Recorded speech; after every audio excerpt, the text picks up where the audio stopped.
Un job à 300 000 euros par an où il faut pas avoir de compétences de base et que tu peux faire sans même coder. Tu sens un peu l'arnaque? Et ça, c'est ce qu'on va voir aujourd'hui avec le job de prompt engineering, d'ingénieur du prompt, qui, d'après les médias, peut payer extrêmement bien sans aucune connaissance ou compétence. La conclusion que j'avais avant, c'est que c'était du bullshit parce que, en fait, c'est une sorte de job de data architecte avec en plus des compétences en IA, en machine learning et en prompt engineering qui était payé extrêmement cher. Mais est-ce que j'ai raison, est-ce que j'ai tort? Il y a cette super vidéo de la chaîne qui s'affiche à l'écran. Donc, creusons le sujet ensemble, on va réagir à cette vidéo. Et pour ceux qui ne me connaissent pas, moi je m'appelle Thomas, je suis ingénieur en data, justement j'ai 10 ans d'expérience. Et on va voir de quoi il en retourne, est-ce que tu peux être payé 300 000 euros si tu es un prompt engineer? Let's go!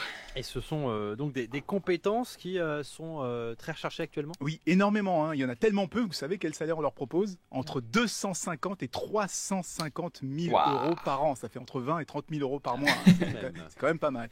Quel est le profil de ces personnes qui sont recherchées? Ce sont des informaticiens? Non, pas forcément. Il faut surtout avoir une bonne compréhension des nuances du langage humain et de la façon dont il peut être interprété par la machine. Donc, les profils peuvent très bien être littéraires.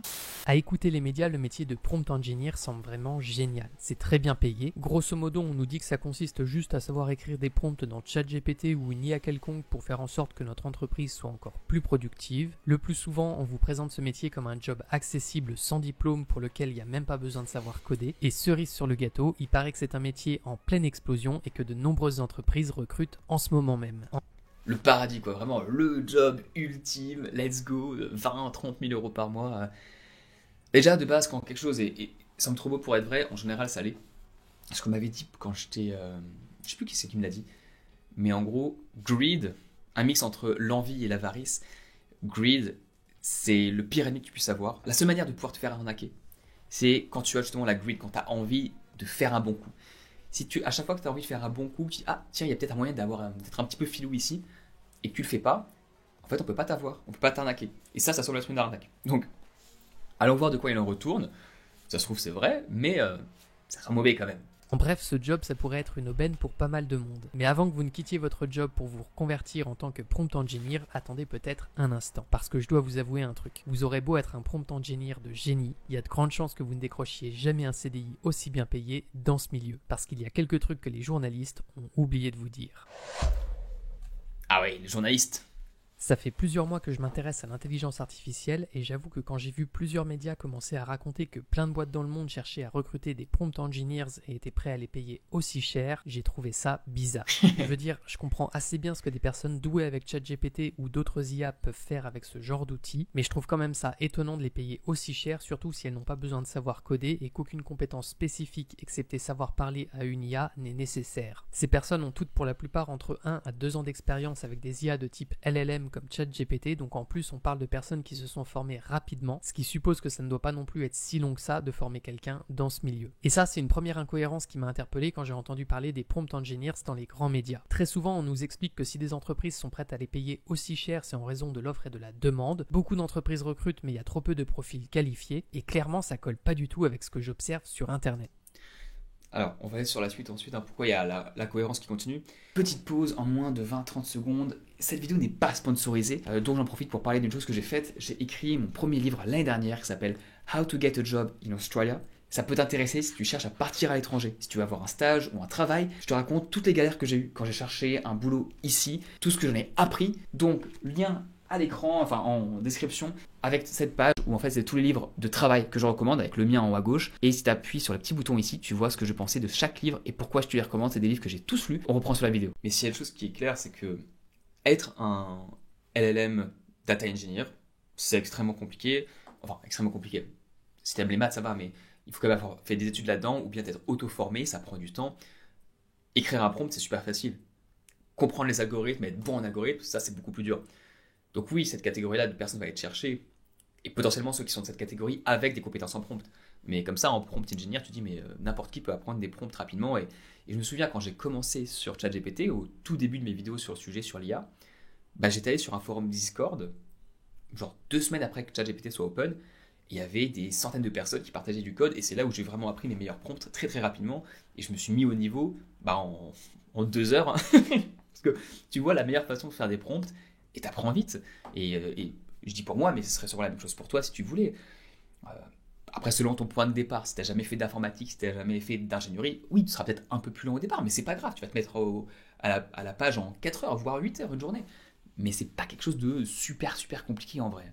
Il suffit de faire un tour sur YouTube, sur Discord, sur toutes sortes de forums pour voir qu'il y a des centaines, des milliers de gens qui sont chauds bouillants au sujet de l'IA partout dans le monde. Donc ce que je veux dire, c'est que si j'étais une entreprise et que j'avais besoin de recruter un geek capable d'exploiter ChatGPT à son plein potentiel, je pense que j'aurais pas de grandes difficultés à trouver des dizaines de candidats qualifiés qui me donneraient entière satisfaction. Ma vraie difficulté, ce serait surtout qu'est-ce que je vais bien pouvoir faire à mon prompt engineer pour justifier de le recruter à temps plein. Ici, ce que je veux... Et c'est vrai qu'on va arriver sur le bac qui blesse et je vais vous donner une anecdote parce que le but de ces vidéos, c'est de rajouter des anecdotes du boulot. Donc ChatGPT, perso, je me suis intéressé extrêmement fort au moment où c'est sorti, et même GPT-4. J'ai fait une vidéo super technique qui expliquait en quoi GPT-4 était différent de 3.5. En utilisant un rapport technique, je passais 3 jours dessus, 3 jours pleins, à travailler sur la vidéo et à comprendre le rapport. Est-ce que ça m'a été utile au travail? Et donc, est-ce que ça peut être utile à quelqu'un au travail? J'ai essayé. J'ai essayé de faire des projets sur ChatGPT au boulot. Je suis en contact avec le Head of Data Science. Mais c'est long, c'est compliqué. Comment est-ce que tu l'appliques vraiment? Il y a des problématiques de data governance, d'assurance qu'on ne va pas faire des choses mal. Et c'est ce qui intéresse principalement les grosses entreprises. Et surtout, là, je suis au gouvernement australien. Donc, c'était comment est-ce qu'on fait pour que ChatGPT ne soit pas mal utilisé? Qu'il n'y ait pas des gens qui mettent des données qu'ils ne devraient pas donner dedans. Que tout soit respecté. Qu'après, quand ça sort des hallucinations, quand ça sort des résultats faux, qu'on ne soit pas impacté. Et c'est ce risque-là qui comptait vraiment. Et donc, il y avait des opportunités de travailler sur des assurances framework, sur des... Bref, un truc...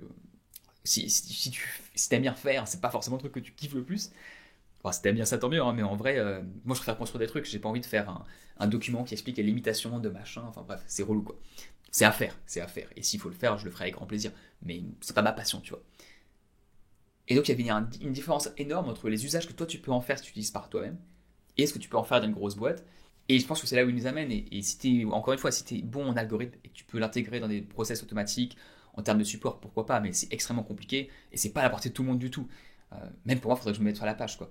Donc, et pourtant, j'ai beaucoup d'expérience dans le domaine. Et si toi, tu fais des études en machine learning, potentiellement, tu pourrais le faire, mais c'est dur, quoi. Donc, je vois pas où tu peux utiliser cette compétence de manière forte, valeur ajoutée pour l'entreprise, qui fasse gagner de l'argent à l'entreprise, qui justifie tes 300K, hein, parce que si tu coûtes 300K, il faut que tu rapportes au moins 1 million par an. On va trouver un job qui rapporte 1 million par an.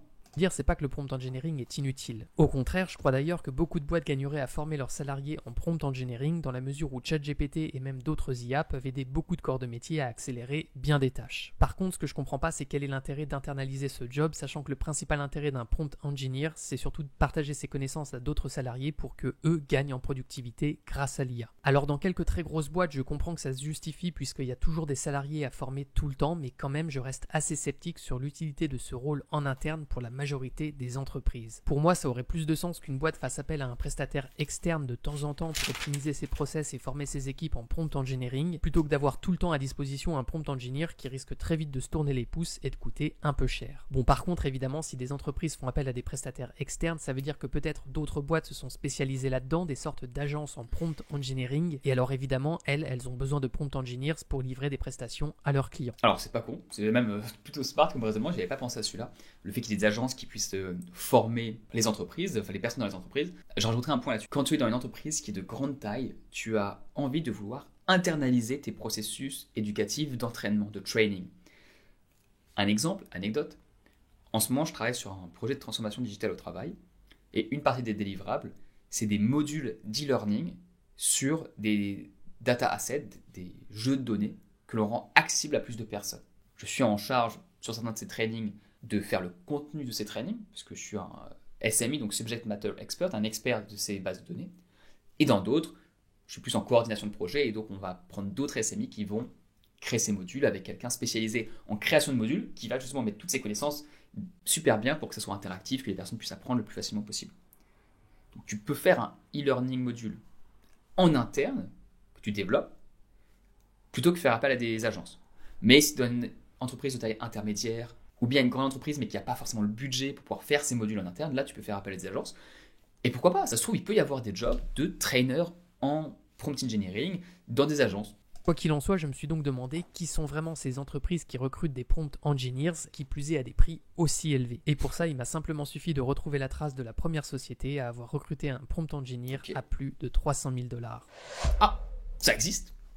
Ça existe, ok. Tous les articles que j'ai trouvés qui mentionnaient des salaires mirobolants pour des prompt engineers pointaient vers la même annonce, du moins quand ils précisaient leur source. Une offre d'emploi de l'entreprise Anthropic. Alors le nom de cette boîte ne parlera probablement pas à la plupart des gens, mais pour faire court, Anthropic c'est une start-up américaine qui a été fondée en 2021 par d'anciens responsables d'OpenAI qui ont apparemment quitté la société à la suite de désaccords qui concernaient la vision de l'entreprise. Du coup, Anthropic vise à proposer ce que ses dirigeants savent faire de mieux, à savoir un chatbox qui repose sur un large language model.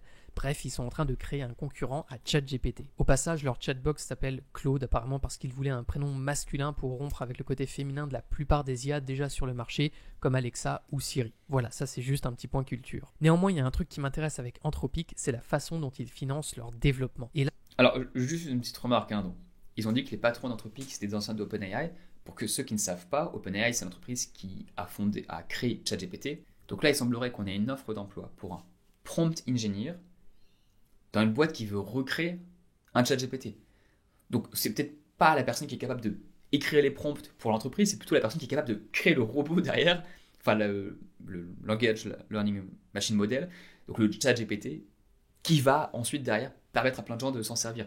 Donc c'est pas du tout la même chose, on n'est pas du tout au même niveau de compétence de je sais juste écrire des prompts, je suis capable de créer un truc qui fait que je suis capable de créer ChatGPT, quoi. Là justement ça devient très intéressant parce qu'en fait ils ont levé des fonds, mais genre vraiment beaucoup de fonds. D'ailleurs c'est bien simple, depuis qu'ils existent, quasiment tous les mois il y a des tonnes d'articles qui sortent dans la presse pour annoncer que soit ils viennent de lever de l'argent, soit ils vont en lever bientôt. Résultat, à ce jour ils ont levé plus de 2 milliards de dollars auprès d'entreprises comme Google, Amazon ou FTX. Et ils sont loin d'avoir fini puisqu'ils vont probablement encore continuer de lever des gros capitaux dans les mois qui viennent. D'ailleurs Amazon a investi récemment plus d'1 milliard de dollars, mais avec une clause qui leur permettrait de monter leur investissement jusqu'à 4 milliards. C'est dire l'intérêt que les grosses boîtes de la tech portent à Anthropic. Et du coup, grâce à tout ça, ils espèrent être valorisés entre 20 à 30 milliards de dollars, ce qui est plutôt énorme pour une entreprise aussi récente. Bref, vous l'aurez compris, Anthropic a beaucoup d'argent dans les caisses. Beaucoup plus d'argent que n'en ont la plupart des entreprises, qui plus est lorsqu'elles sont aussi jeunes. Alors naturellement, que fait une startup qui a les poches pleines à craquer? Eh bien, elle dépense son argent. Ou disons, elle l'investit pour prendre un terme un peu plus entrepreneurial. Et c'est pour ça que vers le début de l'année 2023, Anthropic a publié une annonce où ils expliquaient qu'ils recrutaient un prompt engineer and librarian. Pour les plus curieux, je vous ai mis le lien vers cette annonce dans la description de la vidéo, comme ça vous pourrez aller la lire si jamais ça vous intéresse. Quoi qu'il en soit, pour vous résumer rapidement le contenu, cette annonce... Je mettrai le lien de la vidéo originale bien sûr, n'hésitez pas à la liker. Une note juste pour information sur le fait qu'une entreprise, une startup qui a beaucoup d'argent, elle veut le dépenser ou l'investir. On pourrait se dire, pourquoi? Enfin, tu as beaucoup d'argent, très bien, tu le gardes, tu économises et tout ça. Tu fais des petits bébés avec, tu n'utilises que les fruits de l'investissement. Ouais, l'économie ne marche pas de la même manière pour les startups, puisque leur but c'est qu'elles vont raise des fonds, donc elles vont avoir des emprunts qui leur sont donnés. Et le but c'est de grossir suffisamment pour que ces emprunts elles puissent les rembourser et faire un multiple dessus. L'argent en banque en fait, il va rien te rapporter, il va pas te permettre de doubler en taille. Donc qu'est-ce que tu fais? Tu vas recruter des personnes pour faire grossir l'entreprise et essayer de faire x2, x3 le plus rapidement possible. C'est pour ça que vu que l'argent en compte en banque, quand tu es une startup, ne sert à rien et ne te permet pas de doubler ton business, tu es obligé de l'investir quelque part, soit en dépenses, en marketing haute pour scaler, soit en personnes qui vont te permettre de scaler le business. C'est pour ça que tu as beaucoup d'argent, mais il ne sert à rien tant qu'il est en cash liquide, il faut le transformer. Et donc, tu peux te permettre d'embaucher des gens qui sont très très solides à des très hauts salaires. Là, Prompt Engineer and Librarian, il va nous dire ce qu'il y a là-dedans. On s'explique, comme je vous l'ai dit, qu'Anthropic est en train de créer son propre modèle de langage et qu'ils ont besoin d'un prompt engineer dont la mission sera de comprendre comment bien l'utiliser. En plus de ça, le prompt engineer devra créer de la documentation ou des tutos pour former un maximum de personnes à son utilisation et il travaillera avec des clients d'Anthropic sur leur stratégie de prompting. Bon, ensuite, il y a toute une série de bullet points pas très intéressants qui décrivent le candidat idéal, mais en vérité, si je dis que c'est pas très intéressant, c'est parce que la plupart des gens pourraient correspondre aux critères qui sont demandés, donc au final, j'appelle pas vraiment ça des critères. En fait, il y a qu'un seul truc qui pourrait exclure pas mal de candidats potentiels, c'est qu'il faut savoir coder avec Python et avoir de bonnes connaissances sur le fonctionnement de bases de données ou d'algorithmes. Alors ça tranche un peu avec tout ce que j'ai entendu dans la presse sur le métier de prompt engineer, puisque la plupart du temps les journalistes expliquaient qu'il n'y avait pas besoin de connaissances techniques pour ce job. Mais en vérité ils n'ont pas tout à fait tort là-dessus non plus, puisque un peu plus loin dans l'annonce, Anthropic explique que même si vous ne remplissez pas tous les critères, vous pouvez quand même postuler parce qu'ils sont conscients qu'ils demandent beaucoup de choses et que personne ne les remplira tous. Bon, ensuite il y a encore plein de blabla dans l'annonce, mais venons-en à la ligne qui nous intéresse le plus et qui a fait tant de bruit, le salaire estimé. Pour cette position, Anthropic annonce offrir entre 250 000 à 375 000 $ par an. Évidemment, tout le monde s'est excité là-dessus et c'est à la suite de cette offre d'emploi qu'on a eu droit à des tonnes d'articles sur le métier de prompt engineer. Mais là, il y a un truc que beaucoup de médias ont oublié de souligner. C'est qu'en vérité, pour une boîte comme Anthropic, ce salaire à 300 000 $ par an n'a rien d'extraordinaire. En fait, il est même plutôt dans la moyenne de ce qu'ils offrent à leurs salariés. Et pour s'en rendre compte, il suffit de faire un tour sur toutes leurs annonces pour voir qu'ils recrutent des comptables à minimum 140 000 $ par an et que leurs product managers, leurs designers ou la plupart de leurs ingénieurs commencent tous à au moins 300 000 $. Alors là, vous vous dites, c'est quoi ces salaires de fou, c'est du mytho et tout. Non, c'est les salaires aux États-Unis dans les grosses startups où on te demande de bosser 60-70 heures par semaine, où tu fais que ça et où le coût de la vie est extrêmement cher avec des loyers à plusieurs milliers de dollars pour juste un KGB quoi. Alors je vais revenir sur le point des compétences, parce que c'est un point hyper important où les journalistes disent il faut pas de compétences pour y arriver, et l'annonce semble dire tu peux postuler même si tu n'as pas toutes les compétences. Ils font ça pour avoir le plus de personnes possible qui apply et pouvoir faire derrière un filtre énorme dessus. Donc oui, c'est vrai, tu peux candidater sans avoir toutes les compétences. Mais est-ce que tu penses que tu vas être recruté si tu les as pas? Si tu as 1000 personnes qui vont candidater et que tu en as 10 qui savent coder en Python et ils sont super bons en base de données, tu crois vraiment qu'ils vont aller chercher les 2999 autres, 2990 autres? Non, ils vont prendre les 10 meilleurs, et oui, tu as postulé, mais non, tu n'auras pas le job. Donc c'est vachement... C'est un peu bâtard, c'est un peu du greenwashing, mais version candidat. Oui, tout le monde peut postuler, on a des jobs super bien payés, mais en fait, c'est pour se faire de la pub, pour que les articles parlent d'eux, pour qu'il y ait plus de communication, que plus de gens postulent, mais que parmi les gens qui postulent, qui en ont entendu parler, il y ait des gens très très bons. Donc voilà, c'est un peu filou de leur part.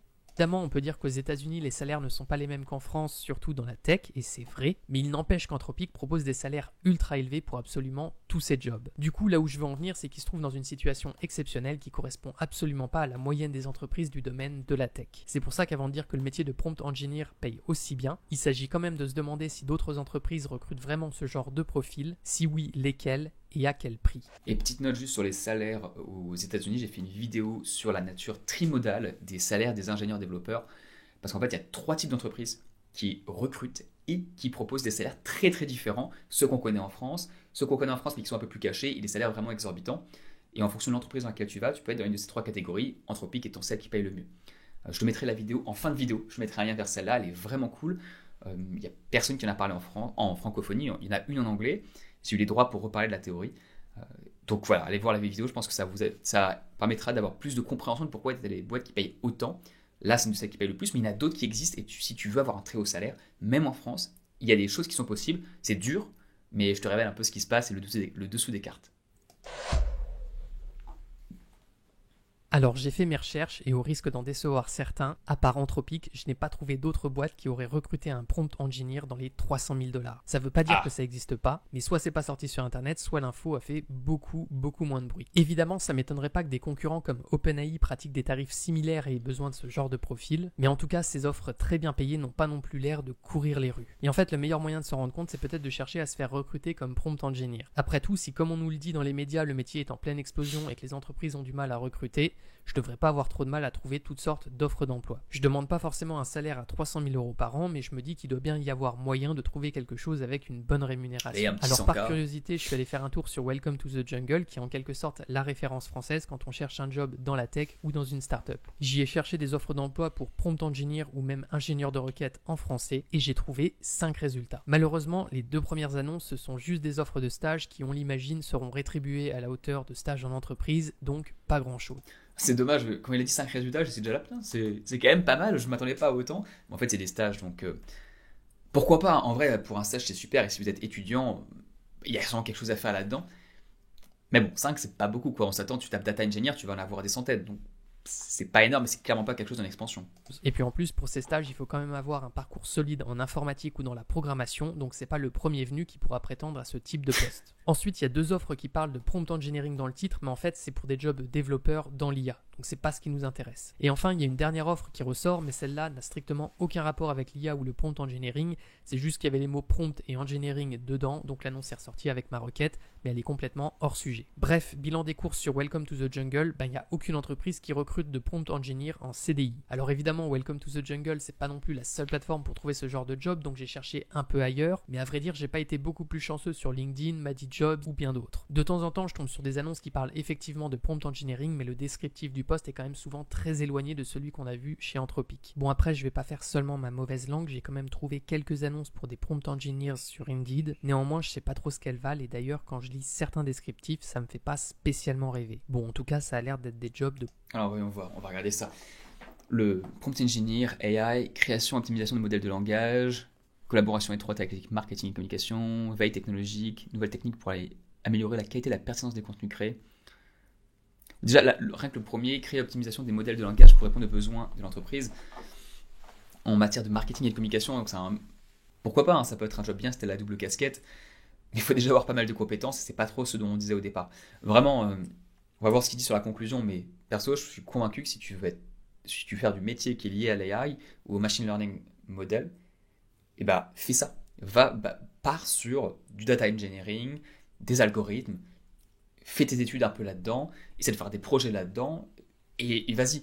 Mais prompt engineering, je connais personne qui fait ce métier-là en tant que tel, et je pense pas que c'est un vrai métier pour le moment.